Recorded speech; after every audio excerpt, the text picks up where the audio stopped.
Halo, Merry Christmas and Happy New Year semua. Hari ini, sebelum menyampaikan firman Tuhan, saya secara pribadi dengan segenap hati mengucapkan banyak terima kasih atas semua dukungan, baik moral maupun material yang Bapak, Ibu, dan Saudara berikan sepanjang tahun 2020 yang baru saja kita lewati, sehingga program ibadah online MDC Palembang bisa terus berlangsung. Saya percaya jerih payah dan pengorbanan Bapak, Ibu, Saudara tidak sia-sia. Firman Tuhan berkata, jika ada orang yang memberi secangkir air kepada kamu, karena kamu adalah milik Kristus, yakinlah orang itu akan menerima upahnya. Tuhan Yesus yang membalas semua kebaikan Bapak, Ibu, dan Saudara semua. Sebelum mendengarkan firman Tuhan di minggu pertama tahun 2021 ini, saya ajak kita semua berdoa terlebih dahulu. Tuhan Yesus, kami mengucap syukur buat tahun yang baru yang Tuhan berikan kepada kami.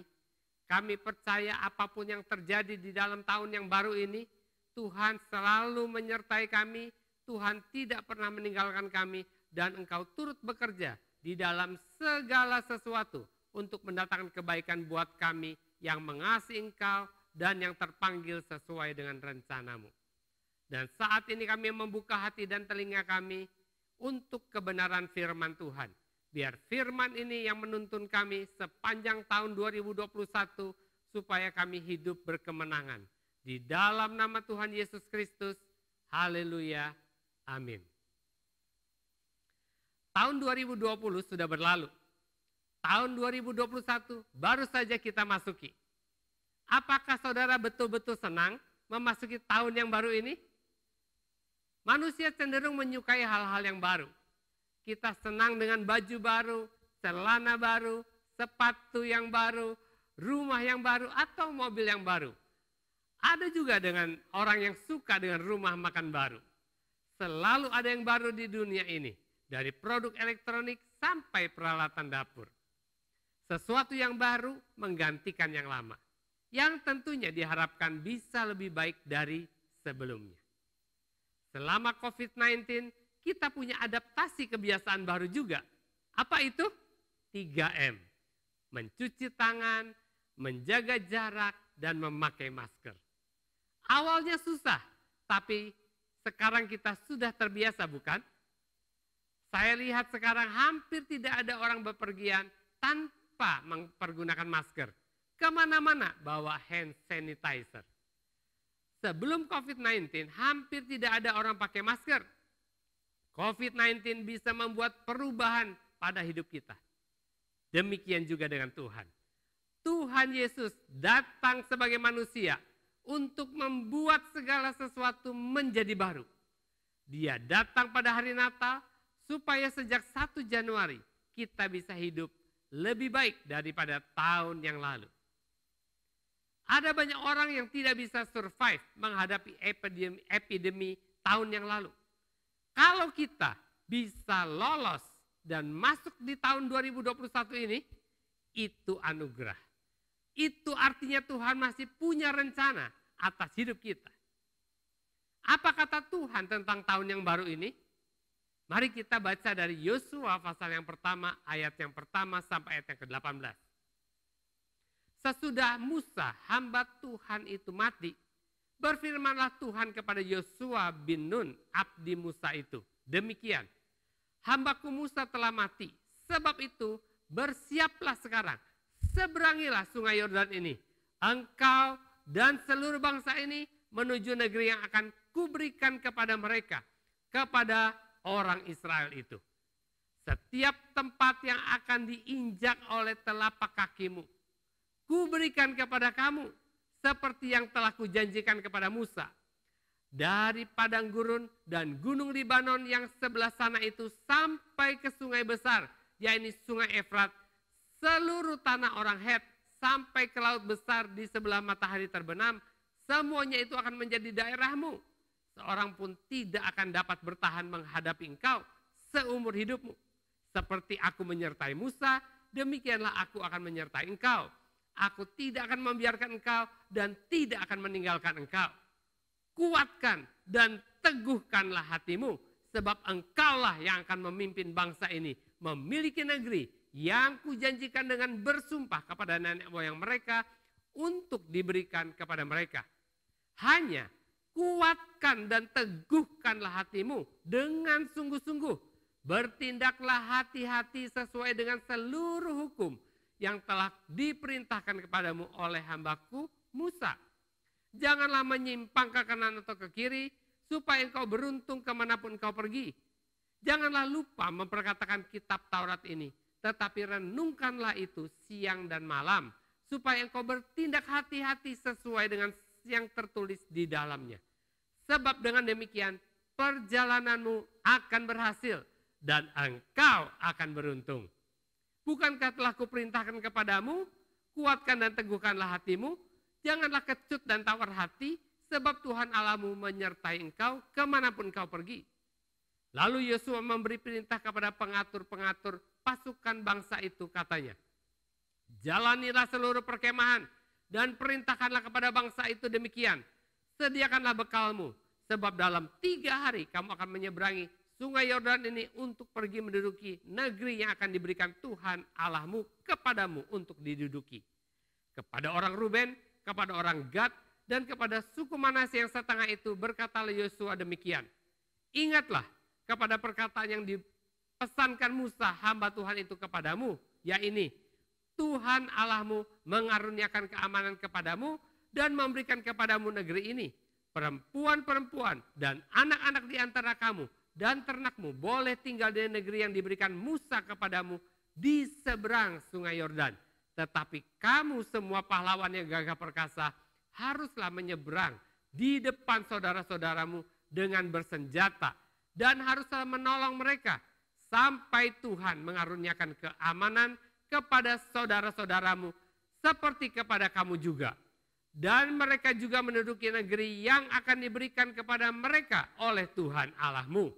Kemudian bolehlah kamu pulang ke negerimu sendiri dan menduduki negeri yang diberikan Musa hamba Tuhan itu kepadamu di seberang sungai Yordan, di sebelah matahari terbit. Lalu mereka menjawab Yosua, katanya, segala yang kau perintahkan pada kami akan kami lakukan, dan kemanapun kami akan kau suruh, kami akan pergi. Sama seperti kami mendengarkan perintah Musa, demikianlah kami akan mendengarkan perintahmu. Hanya Tuhan Allahmu kiranya menyertai engkau seperti ia menyertai Musa. Setiap orang yang menentang perintahmu dan tidak mendengarkan perkataanmu, apapun yang kau perintahkan kepadanya, dia akan dihukum mati. Hanya kuatkan dan teguhkanlah hatimu. Musa telah membawa bangsa Israel keluar dari Mesir dengan selamat. Tetapi Tuhan belum puas. Sebab apa? Sebab tujuan Tuhan mengutus Musa bukan sekedar membebaskan bangsa pilihannya dari perbudakan Mesir, tapi untuk masuk tanah perjanjian Kanaan. Musa tidak bisa masuk Kanaan karena tidak menghormati kekudusan Tuhan di tengah-tengah bangsa Israel. Dan Yosua lah yang membawa bangsa ini masuk ke Kanaan, tanah perjanjian. Tuhan Yesus tidak sekedar menebus saudara dan saya dari kutuk dosa. Dia bukan hanya membebaskan kita dari belenggu dosa supaya kita memperoleh hidup yang kekal. Tidak cukup. Tapi Tuhan Yesus mau membawa kita masuk dalam hidup dalam perjanjian yang baru, yaitu hidup berkemenangan. Menang melawan dosa, menang melawan kebiasaan-kebiasaan buruk, menang melawan godaan iblis. Di bawah kepemimpinan Musa, bangsa Israel jatuh bangun di bawah hukum Taurat. Sangat berbeda ketika Yosua menggantikan Musa. Yosua adalah gambaran dari Yesus yang memberikan kemenangan kepada kita, orang-orang yang percaya. Bukan karena usaha kita, tetapi karena kasih karunia. Pada zaman Musa, bangsa Israel peperangannya melawan bangsa-bangsa. Tetapi saat ini, musuh kita adalah pemerintah-pemerintah, penguasa-penguasa, penghulu-penghulu dunia yang gelap ini, serta roh-roh jahat di udara yang harus dilawan dengan iman yang teguh. Orang-orang percaya yang tidak mengetahui bahwa mereka sedang hidup dalam peperangan, bisa kita lihat dari cara hidupnya. Santai, sekali-sekali beribadah, jarang berdoa, Kalau baca Alkitab hanya kadang-kadang saja. Suka kompromi dengan dosa, sulit mengampuni, tidak benci dosa. Kita baru saja melewati tahun 2020 dengan selamat. Tetapi tugas kita belum selesai. Tahun 2021 ada tugas dan tanggung jawab yang lebih besar yang Tuhan percayakan kepada kita. Supaya kita bisa hidup berkemenangan dan menduduki tanah perjanjian kita. Mengalami janji-janji Tuhan yang belum sempat kita nikmati tahun lalu.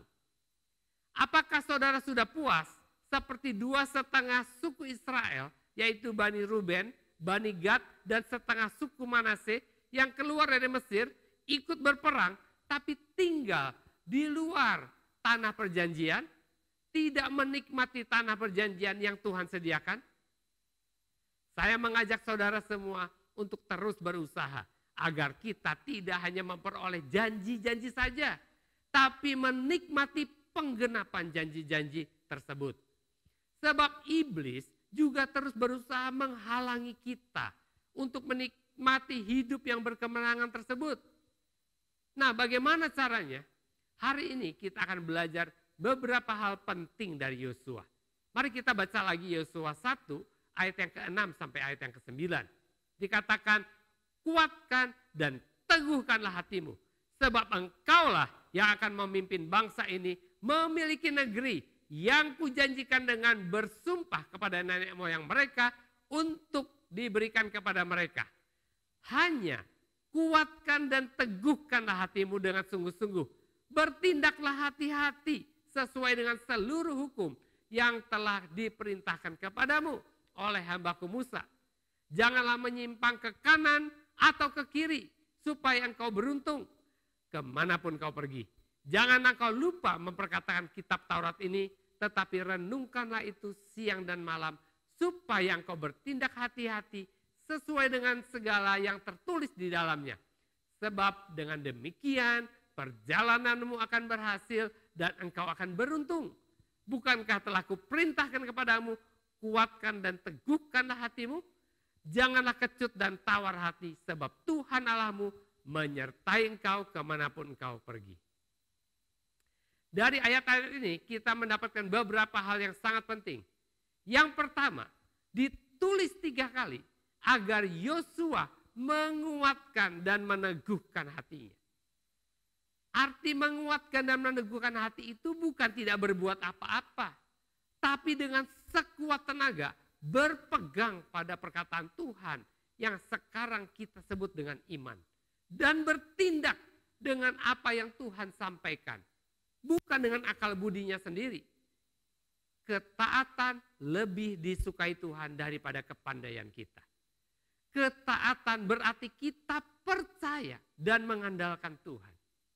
Yang kedua, di ayat yang ke-6, Tuhan menegaskan kepada Yosua bahwa dia pasti akan menang. Dan Yosua lah yang akan memimpin bangsa Israel merebut Kanaan. Tapi harus taat pada caranya Tuhan. Apakah saudara percaya kalau kita taat sama Tuhan pasti berhasil? Betul? Saya nggak yakin tuh. Karena saya sering kasih nasihat, orang selalu bilang, tapi Pak, tapi ini, tapi itu. Kita harus percaya kepada Alkitab sama seperti Tuhan sendiri yang berbicara kepada kita. Ada banyak orang lebih mengandalkan pengalamannya, talentanya, uangnya, atau pengaruhnya. Tetapi Tuhan mau saudara mengandalkan Tuhan. Caranya taat. Tuhan tahu nggak kalau manusia sulit untuk taat? Tahu. Karena itu ketika saudara menerima Tuhan Yesus, salah satu hal yang Tuhan lakukan adalah memberikan kepada saudara hati yang taat dan menjauhkan dari tubuh saudara hati yang keras. Salah satu tanda seseorang sudah lahir baru adalah taat. Kalau Tuhan bilang jangan, apapun alasannya, siapapun yang memerintahkan atau mengizinkan, jangan lakukan. Kata jangan selalu mengandung resiko yang tidak enak jika dilanggar.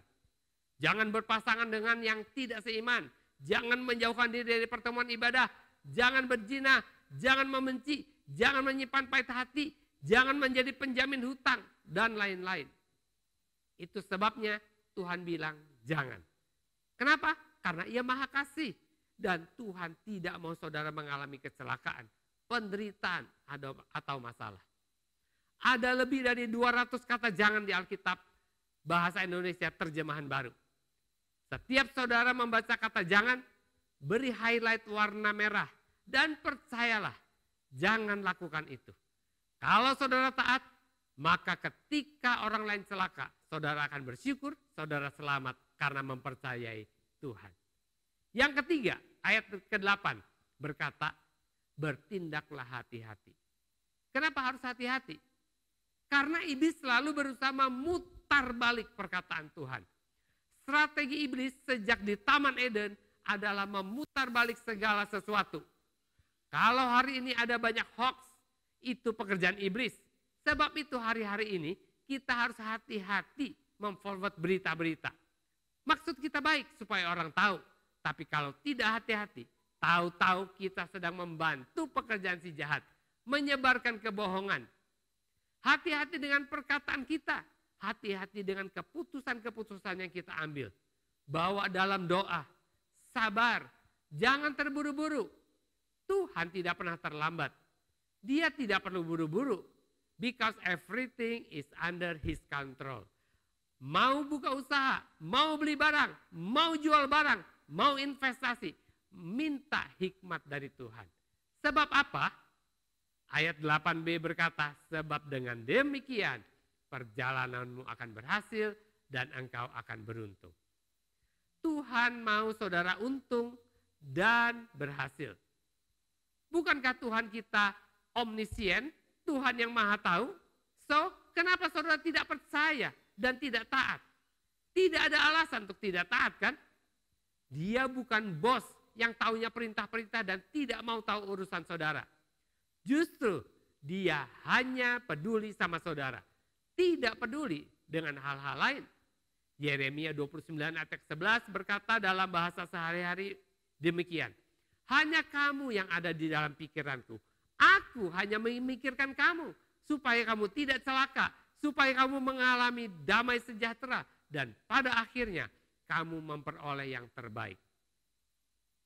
Yang keempat, jangan kecut dan tawar hati. Walaupun cara yang disuruh Tuhan tidak populer, tidak umum, jangan kecut dan tawar hati. Tuhan itu kreatif. Dia sutradara yang hebat. Sejak mujizat pertama, dia sudah tunjukkan kreativitasnya. Yang diubah apa? Yang diubah jadi air anggur, itu air pembasuhan kaki. Dan ditempatkan di tempayan, bukan di tempat anggur. Dia selalu melakukan hal-hal yang berbeda. Nggak ada formula yang khusus. Dia bisa pakai apa saja untuk menunjukkan kemahakuasaannya. Ketika Tuhan mau membebaskan bangsa Israel dari Mesir, dia kasih senjata khusus sama Musa.